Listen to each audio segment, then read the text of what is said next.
নমস্কাৰ দৰ্শকসকল, আজি আপোনালোকৰ বাবে লৈছোঁ গৰমৰ দিনত খোৱা এবিধ বিশেষ পানীয়। আৰু এই পানীয়বিধ আমি কেনেদৰে বনাম, গতিকে আহকচোন আমি এতিয়া ভিডিঅ'টো আৰম্ভ কৰোঁ। প্ৰথমতে লৈছোঁ এটা গ্লাছ, আৰু গ্লাছটোত মই দুটুকুৰা বৰফ দি দিছোঁ। বৰফ দিয়াটো সম্পূৰ্ণ অপশ্যনেল, আপোনালোকে নিদিব পাৰে, তাৰ সলনি পানী দিব পাৰে।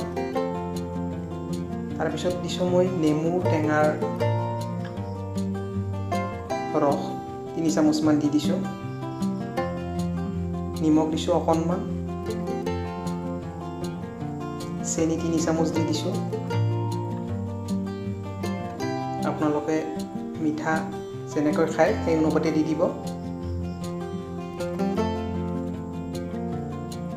তাৰপিছত মই 4 টুকুৰামান নেমু টেঙা দি দিছোঁ। তাৰপিছত দিছোঁ মই 4টামান পদিনাৰ পাত।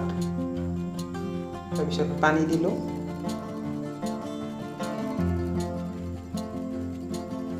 পানীখিনি ভৰ্তি কৰি দি দিব।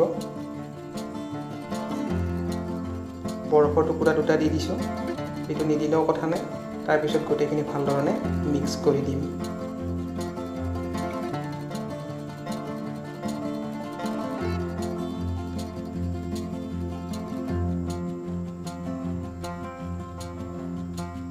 এইটো খাবৰ বাবে বহুত সোৱাদ, এইটো হেল্ডি হয়।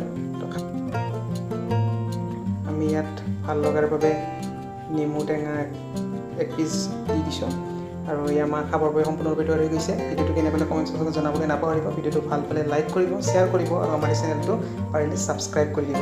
ধন্যবাদ।